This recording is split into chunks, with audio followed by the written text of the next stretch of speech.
This weekend, the first 2-day WrestleMania with a full capacity crowd takes place.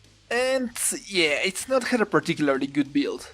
There's definitely some hype matches to really get excited for. But there's also a lot of filler and way more celebrity matches than I really care for. However, it's not like we haven't had pay-per-views with crap builds that somehow still delivered, so these could still be some fun shows. Anyway, let's get into it. I'm Power Wrestling, and these are my predictions for the 14 announced matches. Let's start with the New Day vs Sheamus and Rich Holland. There isn't much to say with this one. The main focus has been on Big E's unfortunate injury from a few weeks ago. For some reason, they decided to keep Butch out of this one, taking possibly the most interesting angle out of it. Since it's only Rich and Sheamus, this should be an easy win for the New Day. Now, in a streak of matches I couldn't care less about, it's Rey and Dominik Mysterio vs The Miz and Logan Paul. Rey and Dominik Mysterio haven't really worked for me as a tag team. The Miz and his talk show have felt overexposed for the entirety of last year.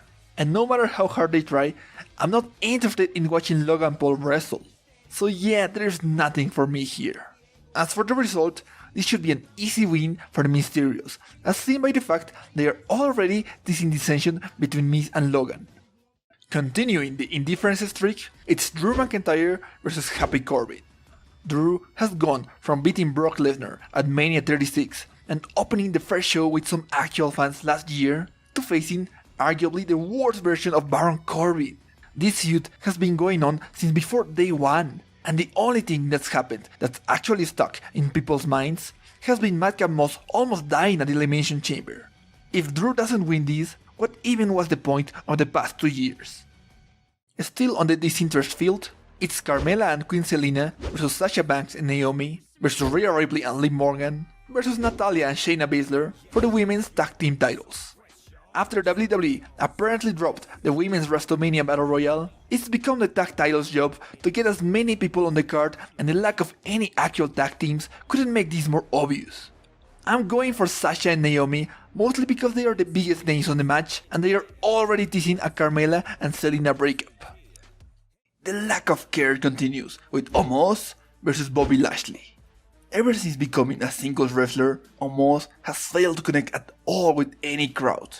Not even AJ Styles could get anything interesting out of him. So yeah, my expectations for this last minute addition are very low.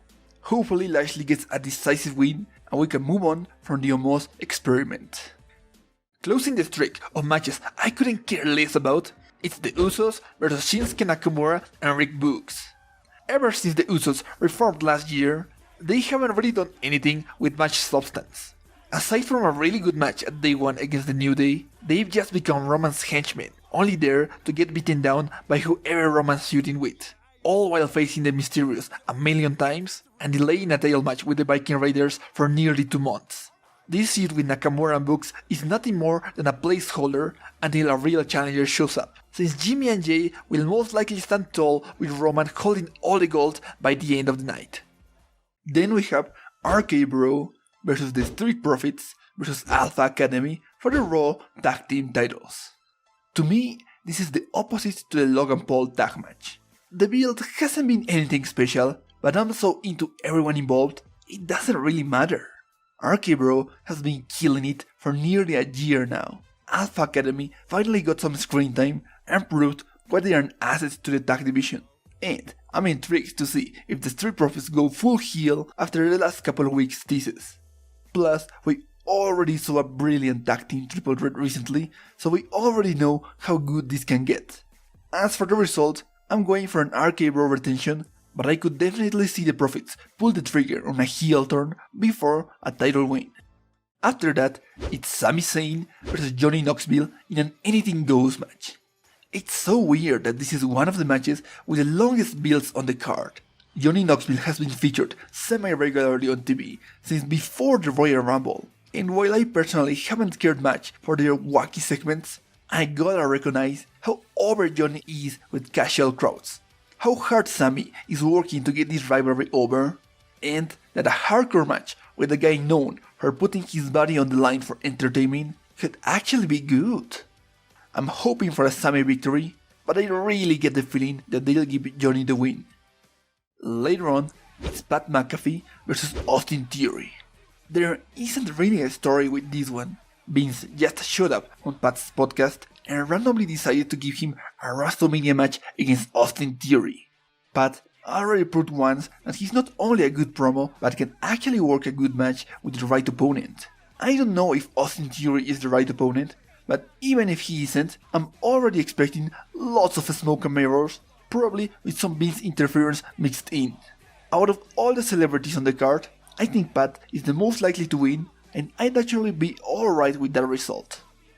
Next, this isn't a match, but I guess I've got to mention it. It's the Kevin Owens Show with guest Stone Cold Steve Austin. Credit where credit's due. Kevin Owens is doing a stellar job building towards this segment in spite of no Stone Cold TV appearance.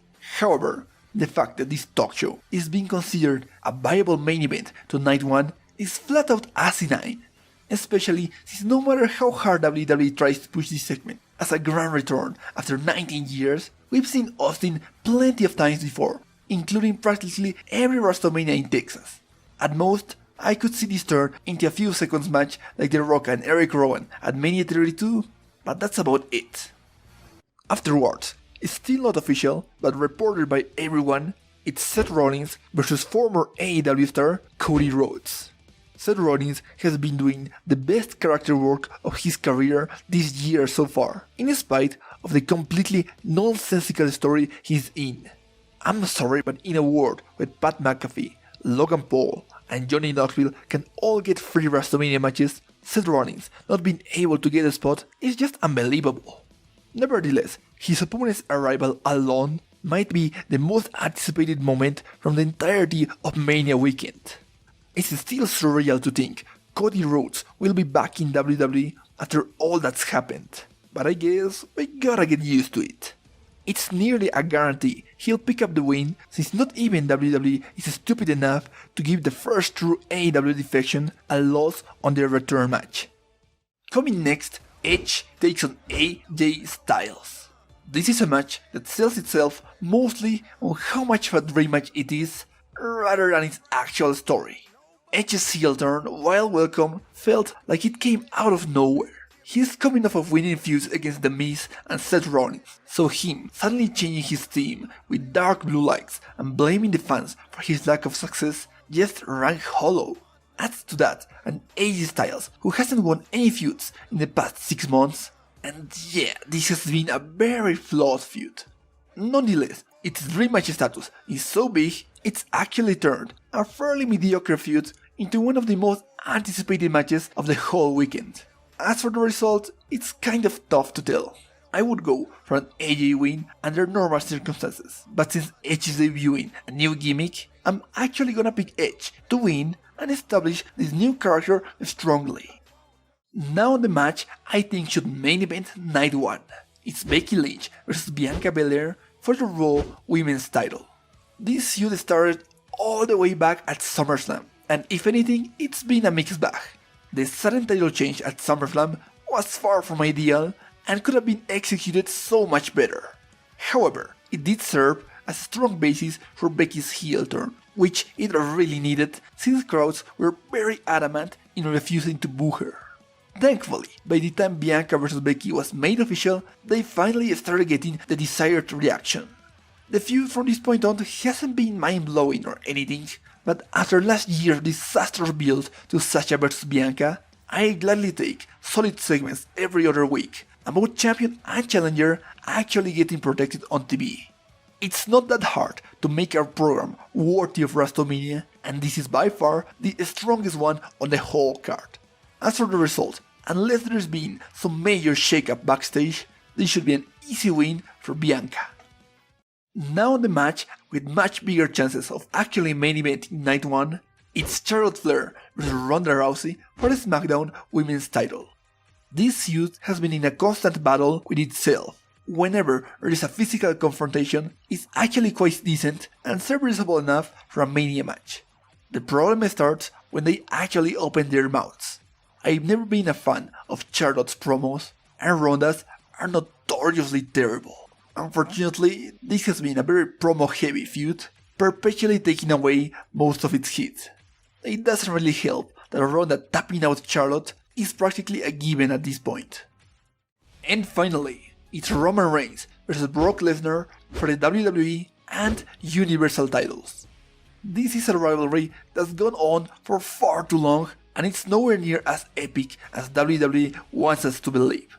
It's definitely had its moments, with the SmackDown MSG clash, the SummerSlam face-off, and the forklift assault as the standouts. And Brock's character without Paul Heyman has been a genuine breath of fresh air. But for the most part, this build has been just alright.